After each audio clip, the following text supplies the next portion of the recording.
Hello students, हम पढ़ रहे हैं मैट्रिसेस और आज हमारी 13वीं क्लास है। हम पहुंच चुके हैं सिस्टम ऑफ लीनियर इक्वेशंस पर। और पिछली क्लास में हमने ये देखा कि कब सिस्टम ऑफ इक्वेशंस का सॉल्यूशन एग्जिस्ट करता है, कब सॉल्यूशन एग्जिस्ट नहीं करता है, या फिर कब वो कंसिस्टेंट है और कब इनकंसिस्टेंट होते हैं। तो उसी कॉन्सेप्ट को रिवाइज करते हुए हम ये वीडियो स्टार्ट करते हैं। हमने पढ़ा था कि अगर हमारे पास कोई सिस्टम ऑफ इक्वेशंस है से ए एक्स इक्वल टू बी, तो यहाँ से हम ऑग्यूमेंटेड मैट्रिक्स बनाते थे और फिर इस ऑग्यूमेंटेड मैट्रिक्स को एक्लन फॉर्म में चेंज करते थे। एक्लन फॉर्म में चेंज होने के बाद हम चेक करते थे रैंक ऑफ ए और rank of augmented matrix A B. और यहाँ हमने कहा था कि अगर मैट्रिक्स ए की रैंक ऑग्यूमेंटेड मैट्रिक्स की रैंक के इक्वल ना हो, या हम कह रहे थे कि ए की रैंक ऑग्यूमेंटेड मैट्रिक्स की रैंक से कम रह जाए,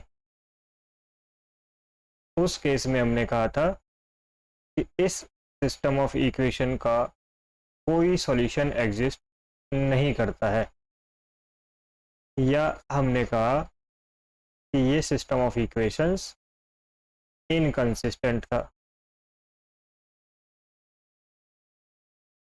तो वो सिस्टम ऑफ इक्वेशंस जहाँ ए की रैंक ऑग्यूमेंटेड मैट्रिक्स की रैंक के इक्वल नहीं होगी, वो हमेशा इनकंसिस्टेंट होगा। फिर हमने ये भी देखा था कि अगर मैट्रिक्स ए की रैंक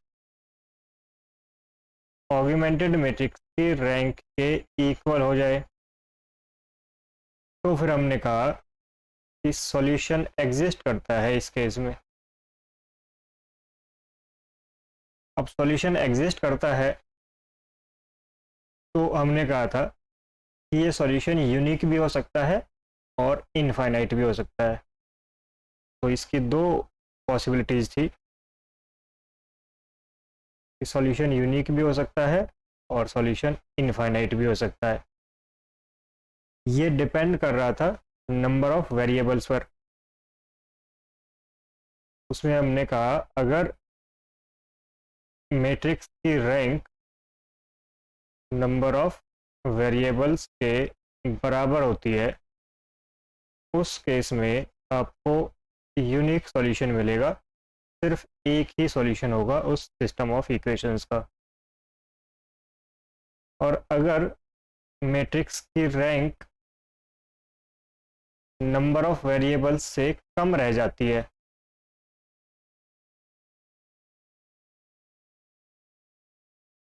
उस केस में हमारे पास इनफाइनाइट सॉल्यूशंस थे उस सिस्टम ऑफ इक्वेशंस के।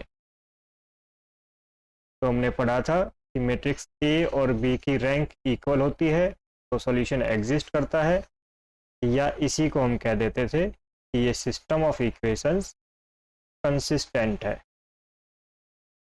तो अगर वो कंसिस्टेंट है तो फिर उसके सॉल्यूशन यूनिक हो सकता है और इनफाइनाइट हो सकता है।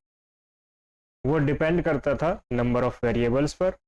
अगर रैंक नंबर ऑफ वेरिएबल्स के इक्वल है तो यूनिक सॉल्यूशन, और अगर रैंक नंबर ऑफ वेरिएबल्स से कम है तो इनफाइनाइट सॉल्यूशन थे। तो पिछली क्लास में हमने एक ही एग्जांपल से इन सारे फॉर्मेट्स को चेक किया था। आज की क्लास में हम इन सब से रिलेटेड अलग अलग टाइप के एग्जांपल्स करेंगे और ये देखेंगे कि सॉल्यूशन यूनिक है तो उसको किस तरह से इवेल्युएट करना है, और अगर सॉल्यूशन इनफाइनाइट है तो उसे किस तरह से इवेल्युएट करना है। सबसे पहला एग्जांपल है, इसमें कहा है check the consistency of following system of equations. इस सिस्टम ऑफ इक्वेशंस की कंसिस्टेंसी चेक करें और अगर कंसिस्टेंट है तो फिर सॉल्यूशन भी निकालें। किसी भी सिस्टम ऑफ इक्वेशंस को हम Ax equal to B form में लिख सकते हैं। हम लिख सकते हैं कि ये जो सिस्टम ऑफ इक्वेशंस दिया हुआ है इसको हम लिख सकते हैं Ax equal to B form में, जहाँ मैट्रिक्स A थी कोफिशिएंट्स की मैट्रिक्स एक्स वाई जेड के कोफिशिएंट 1 1 1 3 1 2 2 4 7। मैट्रिक्स एक्स होती है वेरिएबल्स की कॉलम मैट्रिक्स और मैट्रिक्स बी होती है राइट हैंड साइड एंट्रीज की मैट्रिक्स।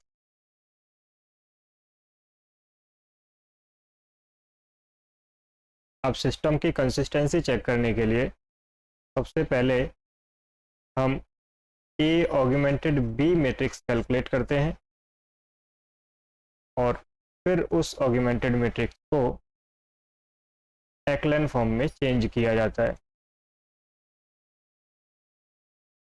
इनफैक्ट रो एक्लेन फॉर्म में चेंज करते हैं और रो एक्लेन फॉर्म हम अपनी पिछली क्लासेस में पढ़ चुके हैं कि कई एग्जांपल्स हमने किए हैं, तो मैं यहाँ स्टेप्स रिपीट नहीं कर रहा हूँ।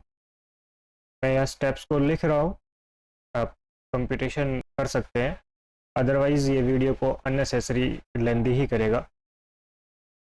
तो रो एक्लेन फॉर्म बनाने के लिए हम टॉप लेफ्ट कॉर्नर एंट्री को नॉन ज़ीरो करते हैं और उसके नीचे ज़ीरो करते हैं।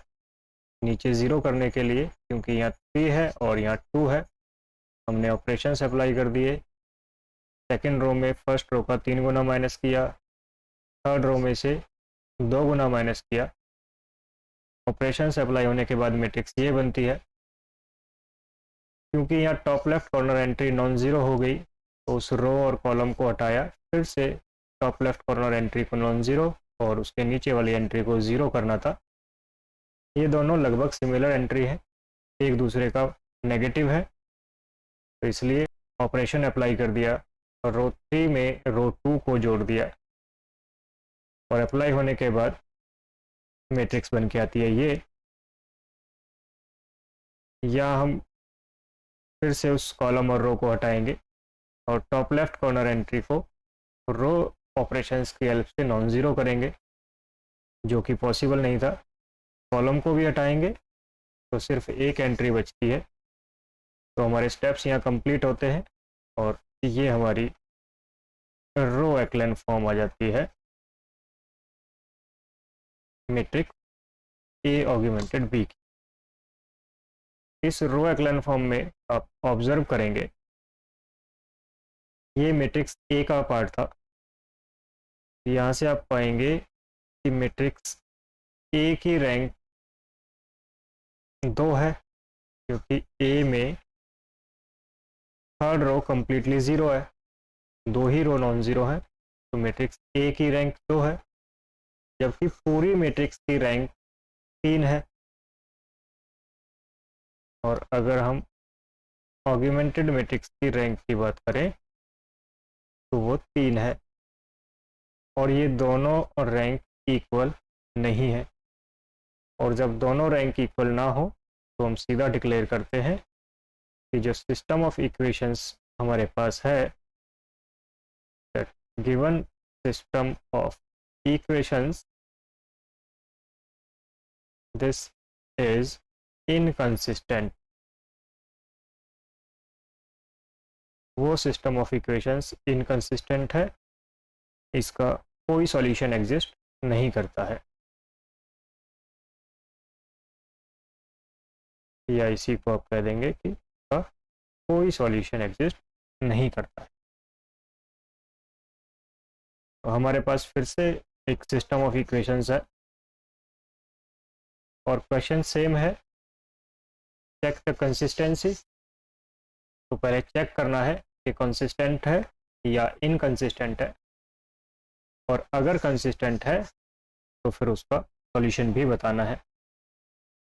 तो हमारा ये जो एग्जांपल था, इस एग्जांपल में सिस्टम ऑफ इक्वेशंस इनकंसिस्टेंट आया, उसका कोई सॉल्यूशन था ही नहीं, तो हमने कोई सॉल्यूशन नहीं डिस्कस किया। सॉल्यूशन के लिए हम फिर से सिस्टम ऑफ इक्वेशंस को Ax equal to B form में लिख सकते हैं, और मैट्रिक्स ए होती है कोफिशिएंट्स की मैट्रिक्स, जिसमें एक्स वाई जेड के कोफिशिएंट्स हैं। मैट्रिक्स एक्स में वेरिएबल्स की मैट्रिक्स, और matrix B right hand side entries की मैट्रिक्स है। फिर हम ऑगमेंटेड मैट्रिक्स बनाते हैं, जिसमें ए और बी को कंबाइन करते हैं, और ए और बी को कंबाइन करने के बाद हम ए ऑगमेंटेड बी की रो एक्लेन फॉर्म बनाते हैं। और जैसा कि मैंने पिछले एग्जांपल में भी कहा कि रो एक्लेन फॉर्म के हम कई एग्जांपल्स कर चुके हैं, तो इस मैट्रिक्स की रो एक्लेन फॉर्म मैंने यहाँ डायरेक्ट लिख दी है। इसको आप एज एन एक्सरसाइज फिर से सॉल्व कर सकते हैं, क्योंकि हम यहाँ सिस्टम ऑफ इक्वेशंस को समझ रहे हैं। रो एक्लेन फॉर्म हम पहले कर चुके हैं, तो हमारा focus main system of equations पर रहेगा। यहाँ से हम कहते हैं कि जब हम ए ऑगमेंटेड बी की एक्लेन फॉर्म कैलकुलेट कर चुके होते हैं, तो फिर हम चेक करते हैं मैट्रिक्स ए की रैंक और ऑगमेंटेड की रैंक,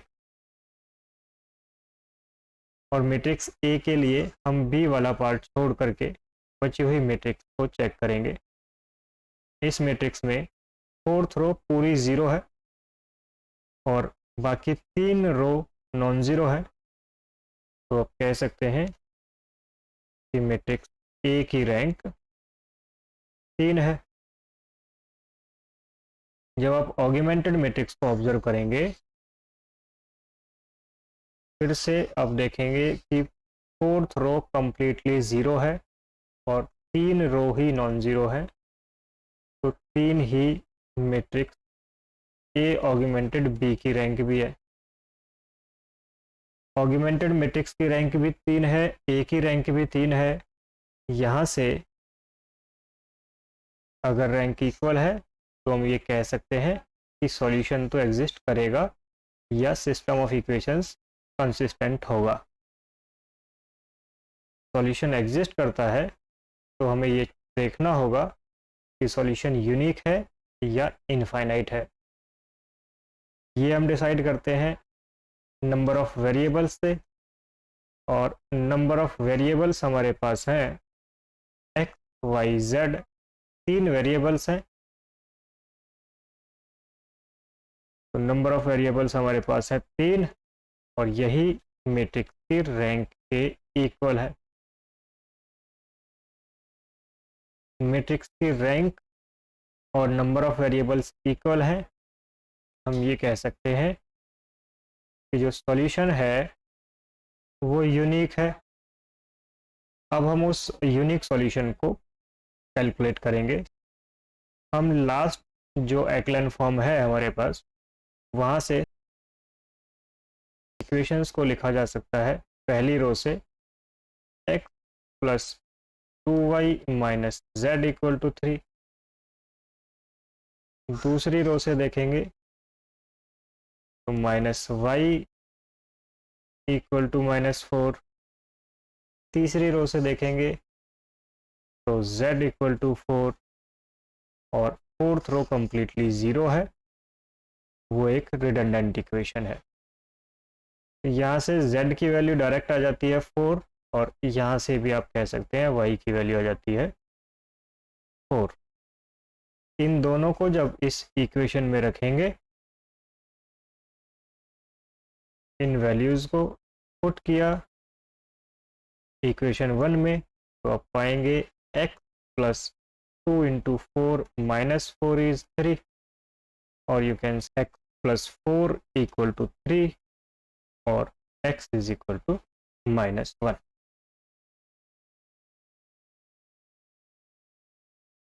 इस तरह हमारे तीनों वेरिएबल्स की वैल्यू हमारे पास आ जाती है, और हम कह सकते हैं कि सॉल्यूशन है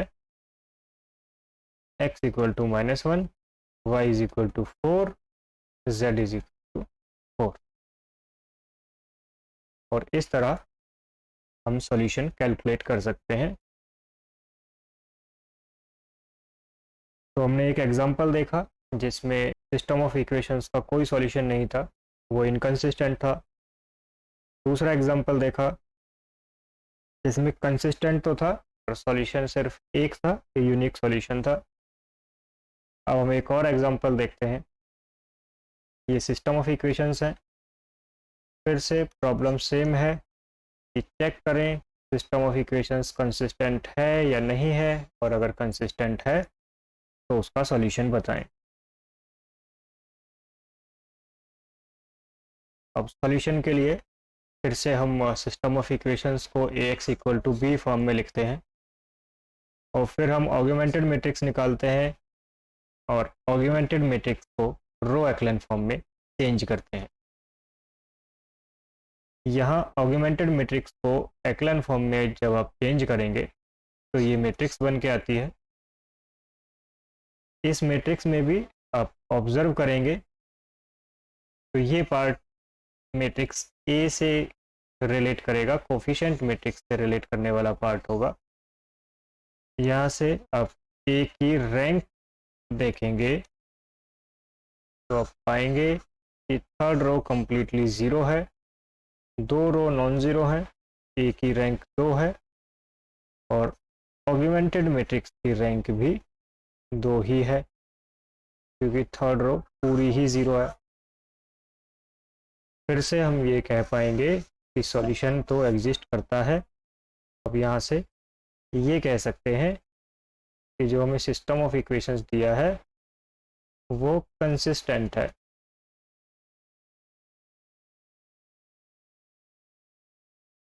कंसिस्टेंट है। अब हमें ये देखना होगा कि सॉल्यूशन जो एग्जिस्ट करता है वो यूनिक है या इनफाइनाइट है। अगेन जब आप रैंक ऑफ ए को रिलेट करेंगे नंबर ऑफ वेरिएबल्स के साथ, और नंबर ऑफ वेरिएबल्स हैं हमारे पास 3 x, y और z, तो यहाँ जो रैंक है वो नंबर ऑफ वेरिएबल्स से कम है, और जब कम रहती है तब हम कहते हैं इस सिस्टम ऑफ इक्वेशंस के इनफाइनाइट सॉल्यूशन है। अब उस इनफाइनाइट सॉल्यूशन को कैलकुलेट कैसे करेंगे ये देखते हैं। फिर से जो हमारे पास लास्ट रो एक्लन फॉर्म आती है वहाँ से हम इक्वेशंस को लिखते हैं। इक्वेशंस को लिखा जा सकता है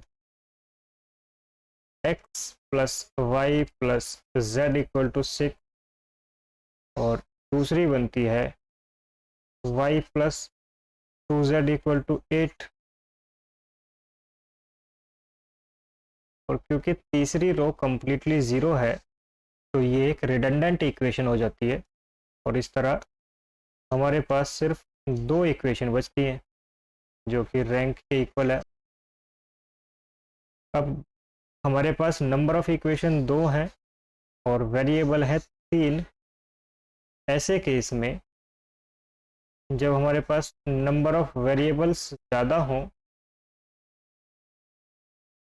रैंक से, तो जितने वेरिएबल ज़्यादा होंगे उन वेरिएबल्स को हम कहते हैं फ्री वेरिएबल्स। इस केस में नंबर ऑफ वेरिएबल्स हमारे पास 3 है, रैंक 2 है, तो हमारे पास एक फ्री वेरिएबल आता है। और फ्री वेरिएबल का यहाँ मतलब है कि उस वेरिएबल की वैल्यू कुछ भी दी जा सकती है, की वैल्यू फ्रीली यूज़ की जा सकती है। आप उसकी वैल्यू 1, 2, 3, 4 जो भी चाहें वो रख सकते हैं, 1.2, 1.3, -1.5, -2.5, what ever real number you want. अब क्योंकि हमारे पास एक फ्री वेरिएबल है तो एक्स वाई जेड में से किसी भी एक को फ्री वेरिएबल बनाया जा सकता है। आप x को भी फ्री वेरिएबल बना सकते हैं, y को भी बना सकते हैं, z को भी बना सकते हैं। यूजुअली जो पैटर्न फॉलो किया जाता है उसमें जो लास्ट वेरिएबल है उसको फ्री वेरिएबल चूज़ किया जाता है, बट ऐसा कोई हार्ड एंड फास्ट रूल नहीं है। आप किसी भी वेरिएबल को फ्री वेरिएबल बना सकते हैं। बट हम पैटर्न फॉलो करते हैं और मान लेते हैं कि z हमारा फ्री वेरिएबल है और z को हमने कोई भी फ्री वैल्यू दे दी से k, और वो k कोई भी रियल नंबर हो सकता है। तो z जब k हो गया तो फिर इक्वेशन 2 से आप ये कह सकते हैं कि y plus 2k equal to 8 होगा, और यू कैन से y होगा 8 माइनस 2k। अब इस z और y की वैल्यू को इक्वेशन 1 में रखते हैं, तो बाई इक्वेशन 1 आप कह सकते हैं x plus 8 minus 2k, y की वैल्यू है 8 minus 2k, plus z, z is k, this will be equal to 6, और इसको सिंप्लीफाई करेंगे तो होगा x plus 8 minus k equal to 6, और you can say x is equal to k minus 2। तो यहाँ से आपके x की वैल्यू आती है k माइनस 2, y की वैल्यू आती है 8 माइनस 2k या फिर माइनस 2k प्लस 8, और z की वैल्यू आती है k, जहाँ k कोई भी रियल नंबर हो सकता है। अब आप k की कुछ भी वैल्यू रखते जाइए, आपको x y z की वैल्यूज़ मिलती जाएंगी, और ये क्योंकि ये k कोई भी रियल हो सकता है, रियल नंबर्स इनफाइनाइट होते हैं, तो ये सॉल्यूशन आपको इनफाइनाइट सॉल्यूशन मिलेगा। फॉर एग्जांपल अगर आपने k को 1 लिया तो आप पाएंगे कि x की वैल्यू -1 है और y की वैल्यू 6 है। तो x को -1, y को 6 और z को 1 रख के आप इन इक्वेशंस को चेक भी कर सकते हैं, ये सारी इक्वेशंस वैलिडेट होंगी। इसी तरह आप k की कोई और वैल्यू लीजिए, वहाँ से x y z निकाल के और फिर से इक्वेशंस में रख के चेक कर सकते हैं, तो आप पाएंगे कि k की सारी रियल वैल्यूज़ के लिए ये सॉल्यूशन बनता है, और ये हमारे पास इनफाइनाइट सॉल्यूशन। तो इस तरह हम इनफाइनाइट सॉल्यूशंस को कैलकुलेट करते हैं।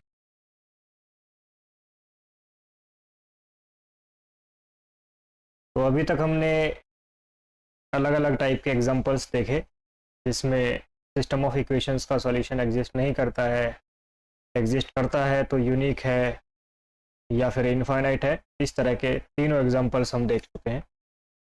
अब एक थ्योरेटिकल प्रॉब्लम देखते हैं।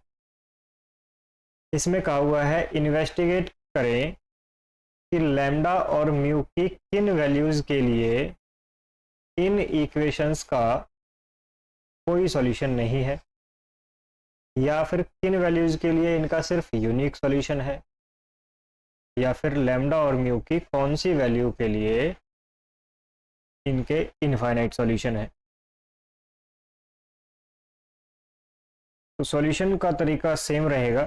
पहले हम मैट्रिक्स को Ax equal to B form में ट्रांसफॉर्म करेंगे और वहां से ऑगमेंटेड मैट्रिक्स लिखेंगे। ऑगमेंटेड मैट्रिक्स को एक्लन फॉर्म में चेंज करेंगे। अब क्योंकि यहाँ थोड़ा थ्योरेटिकल नंबर्स लिखे हैं तो मैं इसको एक्लन फॉर्म में चेंज कर रहा हूँ। साथ ही एक्लन फॉर्म के लिए यहाँ 1 है, यहाँ भी 1 है, तो ऑपरेशंस अप्लाई होंगे। सेकेंड रो में चेंज किया, second row minus first row, और थर्ड रो में भी चेंज किया, third row minus first. Matrix equivalent हो जाती है। फर्स्ट रो में हमारा कोई चेंज नहीं है, सेकेंड रो में से फर्स्ट रो को माइनस करते जाएंगे और थर्ड रो में से भी माइनस करते जाएंगे। लैम्डा माइनस 1,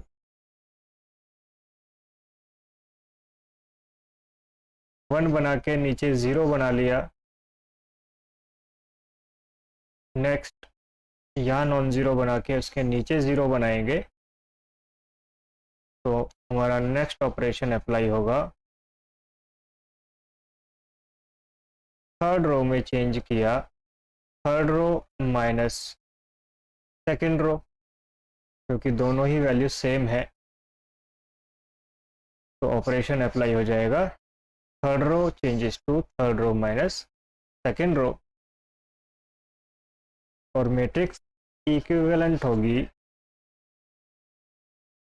पहली 2 रो में कोई चेंज नहीं है, वो सेम रहेंगी, और थर्ड रो में से सेकेंड रो को माइनस करेंगे तो 0 0 लैम्डा माइनस 3, और ये हो जाएगा म्यू माइनस 10। अब हमने यहाँ नॉन ज़ीरो रख के इसके नीचे 0 बना लिया तो उस कॉलम और रो को हटाएंगे और टॉप लेफ्ट कॉर्नर एंट्री को फिर से नॉन ज़ीरो बना के उसके नीचे 0 बनाएंगे। इस वैल्यू के बारे में अभी हमारे पास कोई इन्फॉर्मेशन नहीं है, लेकिन उससे अगला स्टेप होगा उसके नीचे 0 बनाने का, और वहाँ कुछ है नहीं तो हम ये मान लेते हैं कि यही हमारी फाइनल रो एक्लन फॉर्म है ऑगमेंटेड मैट्रिक्स ए बी। अगर लैम्डा माइनस 3 0 हो जाता है तब आप देखें कि जो मैट्रिक्स है वो कुछ इस टाइप की होगी। अब इसमें ये वाली एंट्री अगर 0 हुई तो पूरी मैट्रिक्स की नीचे वाली रो 0 हो जाएगी, और अगर ये एंट्री नॉन ज़ीरो हुई तो आप पाएंगे कि एक ही रैंक तो 2 है और ऑगमेंटेड की रैंक 3 हो जाती है। यहाँ आप पाएंगे अगर लैम्डा माइनस 3 0 हो जाए और म्यू माइनस 10 0 ना हो, का मतलब लैम्डा की वैल्यू 3 हो जाए और साथ ही म्यू की वैल्यू 10 ना हो, उस केस में मैट्रिक्स ए की रैंक हो जाएगी 2 और ऑगमेंटेड मैट्रिक्स की रैंक हो जाएगी 3। का मतलब दोनों रैंक इक्वल नहीं है,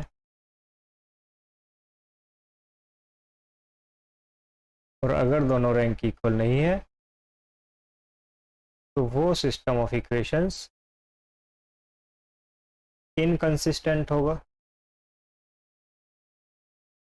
उस सिस्टम ऑफ इक्वेशन का कोई सॉल्यूशन नहीं होगा। और यही पूछा हुआ है कि लैम्डा और म्यू की कौन सी वैल्यूज़ के लिए इनका कोई सॉल्यूशन नहीं होगा। तो हम कहेंगे कि लैम्डा की वैल्यू 3 हो जाए और म्यू की वैल्यू 10 ना हो, 10 के अलावा कुछ भी हो सकती है, सिर्फ 10 ना हो, तब इस सिस्टम ऑफ इक्वेशंस का कोई सॉल्यूशन नहीं होगा। अब दूसरा केस देखते हैं।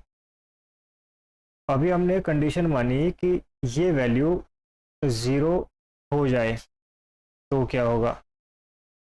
उसमें 2 पॉसिबिलिटी थी कि ये 0 हो और ये 0 ना हो, तो जिसमें ये 0 नहीं है वो तो क्लियर हुआ कि इनकंसिस्टेंट होगा। अब मान लेते हैं कि फिलहाल के लिए लैम्डा माइनस 3 0 ही है। 0 होगा तो वापस से मैट्रिक्स इसी फॉर्म की रहेगी, और इस बार म्यू माइनस 10 भी 0 है, मतलब ये वाली वैल्यू भी 0 है। और ये 0 होने के बाद आप पाएंगे कि ये पूरी की पूरी रो 0 हो गई। और पूरी रो 0 हुई तो फिर आप ये कह सकते हैं कि मैट्रिक्स ए की रैंक भी 2 होगी और ऑगमेंटेड मैट्रिक्स की रैंक भी 2 ही होगी। और ये कब हो रहा है? जब लैम्डा माइनस 3 0 है और म्यू माइनस 10 भी 0 है। या आप ये कह सकते हैं कि लैम्डा की वैल्यू 3 है और साथ में म्यू की वैल्यू 10 है, तब ये हो रहा है। अब इस केस में दोनों मैट्रिक्स की रैंक 2 है, का मतलब सॉल्यूशन तो एग्जिस्ट करता है। तो यहाँ से आप ये कह सकते हैं कि ये सिस्टम ऑफ इक्वेशन तो कंसिस्टेंट है। ये सिस्टम ऑफ इक्वेशंस तो कंसिस्टेंट है। कंसिस्टेंट है इसका मतलब सॉल्यूशन एग्जिस्ट करता है। अब हम ये देखेंगे कि सॉल्यूशन एग्जिस्ट कर रहा है तो यूनिक है या इनफाइनाइट है। और क्योंकि रैंक 2 है और नंबर ऑफ वेरिएबल्स 3 है तो यहाँ रैंक ऑफ ए 2 है जो कि नंबर ऑफ वेरिएबल्स से कम है। और ऐसा होता है तो फिर हम कहते हैं कि जो सॉल्यूशन है वो इनफाइनाइट है। इनफाइनाइट सॉल्यूशन कब मिलेगा? जब लैम्डा की वैल्यू 3 होगी और म्यू की वैल्यू 10 होगी। आप फिर से ऑगमेंटेड मैट्रिक्स को ऑब्जर्व करें और देखें कि यहाँ यूनिक सॉल्यूशन कब बन सकता है। वो तभी बनेगा जब मैट्रिक्स ए की रैंक ऑगमेंटेड की रैंक के इक्वल हो और वो नंबर ऑफ वेरिएबल्स के इक्वल हो। नंबर ऑफ वेरिएबल्स हमारे पास 3 है, एक्स वाई और जेड, तो फिर हमें मैट्रिक्स की रैंक भी 3 ही चाहिए। और इस मैट्रिक्स की रैंक 3 तभी बनेगी जब ये वैल्यू 0 ना हो, क्योंकि इसके 0 होते ही ए की रैंक 2 रह जाती है। अब की बार हम यही केस देखते हैं कि जब ये वैल्यू 0 ना हो। अब हम कहते हैं कि अगर लैम्डा -3 की वैल्यू 0 नहीं होती है, अगर लैम्डा -3 की वैल्यू 0 नहीं होती है तो ए की रैंक 3 हो जाएगी। और जैसे ही मान लेते हैं यहाँ वैल्यू बन जाती है कोई नॉन ज़ीरो वैल्यू 1 ही बन जाती है, तो यहाँ वैल्यू 1 हो जाएगी। इस मैट्रिक्स की रैंक 3 हुई, तो आप पाएंगे कि इस पूरी ऑगमेंटेड मैट्रिक्स की रैंक भी 3 ही हो जाएगी। फिर ये वैल्यू चाहे कुछ भी हो, क्योंकि जब पहले वाली एंट्री नॉन ज़ीरो हो गई तो मैट्रिक्स की रैंक ऑलरेडी 3 हो गई और इससे ज़्यादा रैंक हो नहीं सकती। तो म्यू -10 कितना भी हो इससे कोई इफेक्ट नहीं पड़ेगा। तो यहाँ से इतना ही सफिशिएंट है। अगर लैम्डा -3 नॉन ज़ीरो रहता है और म्यू कोई भी रियल नंबर हो, इफेक्ट नहीं होगा। या फिर आप कहें कि लैम्डा की वैल्यू 3 ना हो, उसके अलावा कुछ भी हो, और म्यू कोई भी रियल नंबर हो, उस केस में मैट्रिक्स ए की रैंक ऑगमेंटेड मैट्रिक्स की रैंक के इक्वल हो जाएगी, जो कि नंबर ऑफ वेरिएबल्स के इक्वल ही है। इस सारी वैल्यूज 3 के इक्वल हो जाती है। और इस वजह से हम ये कह सकते हैं कि फिर ये कंसिस्टेंट भी होगा और साथ में का सॉल्यूशन यूनिक होगा, क्योंकि रैंक इक्वल है, कंसिस्टेंट होगा, और रैंक नंबर ऑफ वेरिएबल्स के इक्वल है तो यूनिक भी होगा। तो आप ये कह सकते हैं कि जब लैम्डा की वैल्यू 3 ना हो और म्यू की वैल्यू कुछ भी हो तो सॉल्यूशन यूनिक होगा, और अगर लैम्डा की वैल्यू 3 है तो फिर म्यू की वैल्यू पर डिपेंड करेगा। अगर म्यू की वैल्यू भी 10 आ जाती है तो सॉल्यूशन इनफाइनाइट मिलेगा, और अगर लैम्डा की वैल्यू 3 है और म्यू की वैल्यू 10 के अलावा कुछ और है तो फिर कोई सॉल्यूशन नहीं मिलेगा। तो इस तरह की थियोरेटिकल प्रॉब्लम्स एग्जाम में कई बार पूछ ली जाती हैं कि लैम्डा और म्यू की कौन सी वैल्यूज़ के लिए सॉल्यूशन होगा या कौन सी वैल्यूज़ के लिए सॉल्यूशन नहीं होगा, और किन वैल्यूज़ के लिए सॉल्यूशन है तो फिर यूनिक है या इनफाइनाइट है। तो इस तरह मैट्रिक्स की रैंक और नंबर ऑफ वेरिएबल से हम डिसाइड कर सकते हैं कि कब इनकंसिस्टेंट होगा या कब कंसिस्टेंट होगा, और कब यूनिक और इनफाइनाइट सॉल्यूशन होंगे। तो हमारा अगला एग्जांपल फिर से थोड़ा थ्योरेटिकल ही है। इसमें कहा है solve these equation for real values of lambda. Lambda की रियल वैल्यूज के लिए इन इक्वेशंस को सॉल्व करें। पिछले एग्जांपल से ये दिमाग में आता है कि जैसे हमने यहाँ मैट्रिक्स ऑगमेंटेड मैट्रिक्स निकाली और उसको एक्लन फॉर्म में चेंज किया, वहाँ से लैम्डा और म्यू की वैल्यूज़ डिसाइड कर पाए कि कौन सी वैल्यूज़ के लिए का सॉल्यूशन नहीं होगा, किस वैल्यू के लिए सॉल्यूशन होगा, होगा तो यूनिक होगा या इनफाइनाइट होगा। एक्लन फॉर्म से आसानी से हमने देख लिया था। अब इस प्रॉब्लम में जब आप मैट्रिक्स ए बनाते हैं और उसके बाद ऑगमेंटेड मैट्रिक्स बनाते हैं, जब आप इस ऑगमेंटेड मैट्रिक्स को एक्लन फॉर्म में चेंज करने की कोशिश करेंगे तो आप पाएंगे कि ये थियोरेटिकली मुश्किल काम है, स्पेशली तब जब हमें लैम्डा की वैल्यू ही ना पता हो। जब तक हमें लैम्डा की वैल्यू नहीं पता है तब तक वो एक्लन फॉर्म में ट्रांसफॉर्म करना थोड़ा डिफ़िकल्ट टास्क रहेगा। अब प्रॉब्लम ये आती है कि अगर एक्लन फॉर्म में चेंज नहीं कर सकते तो फिर इसको सॉल्व कैसे करें। यहाँ आप ये ऑब्ज़र्व करें कि नो सॉल्यूशन वाली सिचुएशन कब हो सकती है या इनकंसिस्टेंट वाली सिचुएशन कब हो सकती है। इनकंसिस्टेंट वाली सिचुएशन तभी बनेगी जब इस मैट्रिक्स ए की रैंक 2 या उससे कम रह जाए, क्योंकि अगर मैट्रिक्स ए की रैंक पूरा 3 हुई तो फिर ऑगमेंटेड मैट्रिक्स की रैंक भी 3 ही आ जाएगी, टोटल रो ही 3 है हमारे। तो जब मैट्रिक्स ए की रैंक 2 या उससे कम होगी, इनकंसिस्टेंट वाली सिचुएशन तो तभी बन सकती है।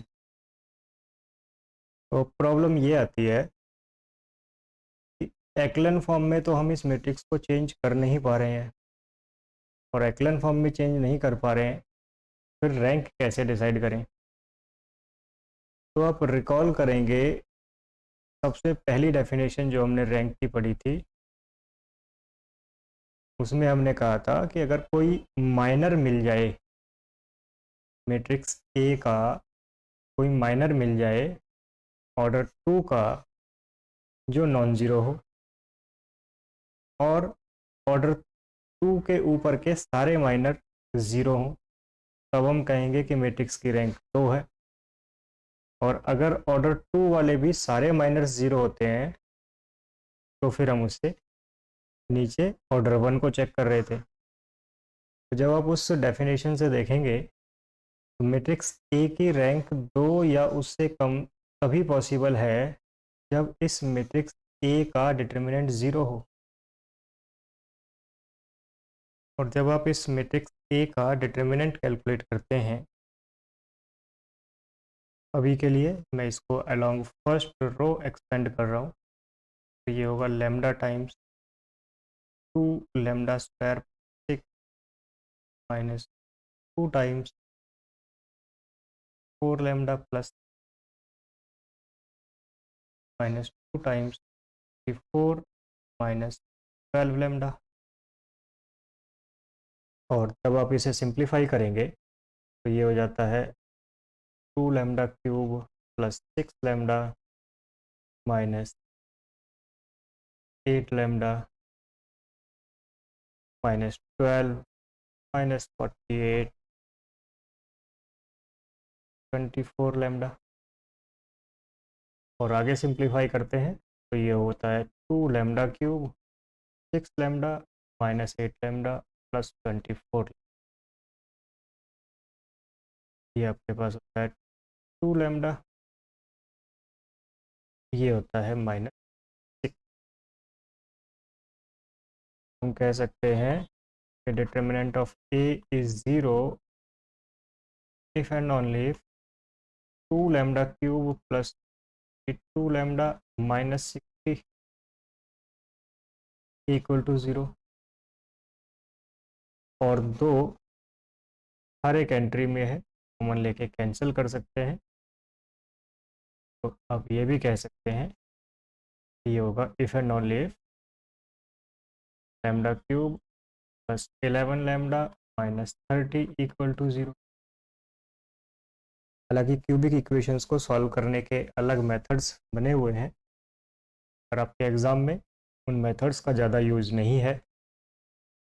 तो यहाँ हम ये करेंगे, क्यूबिक इक्वेशन है, एक root by hit and trial calculate करने की कोशिश करें। हिट एंड ट्रायल का मतलब है कि हम लैम्डा की वैल्यूज़ रखेंगे, 0 +1 -1 +2 -2, इस तरह वैल्यूज़ रख के चेक करेंगे कौन सी वैल्यू के लिए ये इक्वेशन सेटिस्फाई होती है। और जब आप चेक करते जाएंगे तो आप पाएंगे कि जब लैम्डा की वैल्यू 2 है तो ये होगा 2 क्यूब इज 8 और इधर हो जाएगा 22 30 30 माइनस 30 इक्वल टू 0। तो लैम्डा की वैल्यू 2 के लिए ये इक्वेशन वैलिडेट हो जाती है। अब 2 के लिए सेटिस्फाई होती है इक्वेशन। तो आपने ये भी पढ़ा होगा कि लैम्डा माइनस 2 इस पॉलिनोमियल का एक फैक्टर है। तो जब आप लैम्डा माइनस 2 से पॉलिनोमियल को डिवाइड करेंगे तो ये हो जाता है lambda square plus 2 lambda plus 15 into lambda minus 2 equal to 0। और ये 0 तभी होगा जब या तो लैम्डा माइनस 2 0 हो या lambda square plus 2 lambda plus 15 equal to 0 हो। यहाँ से आप ये कह सकते हैं कि या तो लैम्डा की वैल्यू 2 हो या फिर लैम्डा की वैल्यू, यहाँ से डिस्क्रिमिनेंट से आप सॉल्व कर सकते हैं, -2 प्लस माइनस का root of 4 minus 60 divide by 2। Discriminant आपने पढ़ा होगा, जनरली हम ये कहते हैं -b प्लस माइनस का root of b square minus 4ac by 2 से हम इसको सॉल्व कर लेते हैं। वहीं से हमने किया है। यहाँ से आप कह सकते हैं कि फिर लैम्डा की वैल्यू होनी चाहिए -2 प्लस माइनस, तो ये आएगा नेगेटिव नंबर -56, माइनस बाहर लेंगे तो आयोटा रूट 56 बाई। ये नंबर्स इमेजिनरी नंबर्स हैं।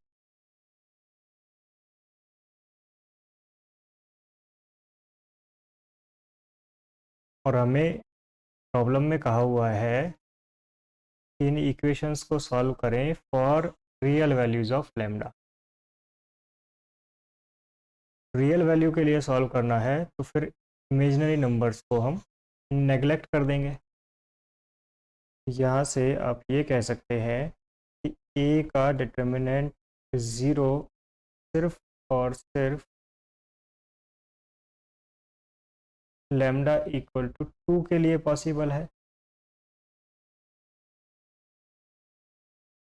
इसी को दूसरे सेंस में ये कह सकते हैं कि ए की रैंक 2 या उससे कम सिर्फ लैम्डा इक्वल टू 2 के लिए ही पॉसिबल है। तो ये कहा जा सकता है कि determinant of a non zero रहेगा जब भी लैम्डा 2 के अलावा कुछ भी हुआ। या आप ये कह सकते हैं कि मैट्रिक्स ए की रैंक 3 होगी जब भी लैम्डा की वैल्यू अदर देन 2 होगी, और मैट्रिक्स ए की रैंक 3 होने का मतलब है फिर ऑग्यूमेंटेड मैट्रिक्स की रैंक भी 3 ही होगी, कि फुल रैंक मैट्रिक्स हो जाएगी। तो यहाँ से हम ये कह सकते हैं कि सॉल्यूशन हमेशा एग्जिस्ट करेगा, कि फिर दोनों की रैंक 3 होगी। कि इस केस में मैट्रिक्स ए की रैंक और ऑग्यूमेंटेड की रैंक 3 हो जाएगी। और आप ये भी देख सकते हैं कि नंबर ऑफ वेरिएबल्स भी 3 है।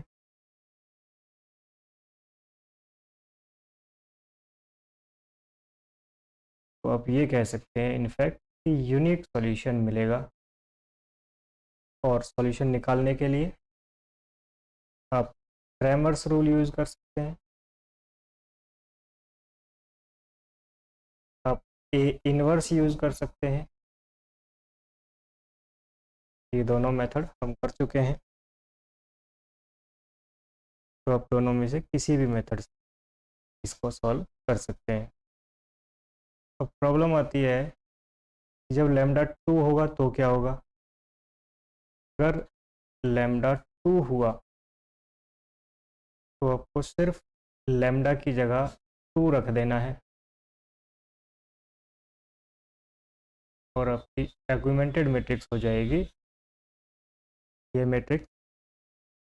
और इस मैट्रिक्स को आप पुराने मेथड्स की हेल्प से एक्लन फॉर्म में चेंज कर सकते हैं, और वहाँ से इस सॉल्यूशन कैलकुलेट। कंक्लूज़न ये आता है कि अगर लैम्डा की वैल्यू अदर देन 2 है तो सॉल्यूशन हमेशा होगा और यूनिक सॉल्यूशन होगा, और अगर लैम्डा की वैल्यू 2 है तो सॉल्यूशन हम एक्लन फॉर्म से कैलकुलेट कर सकते हैं। या तो नहीं होगा, होगा तो इनफाइनाइट होगा। मैं इसको आगे सॉल्व नहीं कर रहा हूँ क्योंकि ये फिर एक रिपीटिशन हो जाएगा एग्जांपल्स का ही। ये एग्जांपल मेनली सिर्फ इसलिए लिया था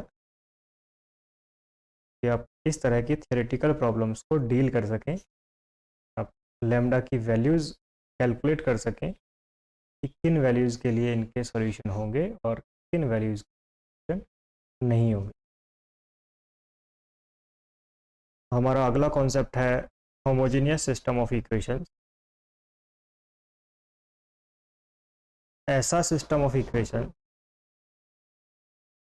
जिसके राइट हैंड साइड पर ज़ीरो वेक्टर रहे, मतलब उसके राइट हैंड साइड की सारी वैल्यूज़ हमेशा ज़ीरो रहें, उस सिस्टम ऑफ इक्वेशंस को हम बोलेंगे होमोजेनियस सिस्टम ऑफ इक्वेशन। तो यहाँ आप ये नोटिस करेंगे कि अगर हम x को 0 0 0 तो कंप्लीट ज़ीरो वेक्टर ले लें, तो मतलब x की वैल्यू 0, y की वैल्यू भी 0 और z की वैल्यू भी 0 लें, तो ये इक्वेशन सेटिस्फाई होती हैं आसानी से।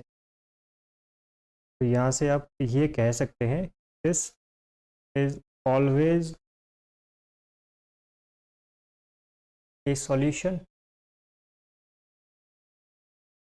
तो यहाँ से आप ये भी कह सकते हैं कि होमोजेनियस सिस्टम में कभी भी नो सॉल्यूशन वाली सिचुएशन नहीं आएगी, या जिसको हम इनकंसिस्टेंट बोलते हैं कि इस सिस्टम ऑफ इक्वेशन का सॉल्यूशन एग्जिस्ट ही नहीं करता है, वो इस केस में पॉसिबल ही नहीं है।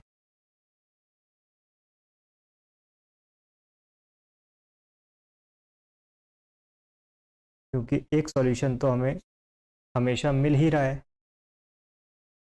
इसको आप ऑगमेंटेड मैट्रिक्स से भी चेक कर सकते हैं।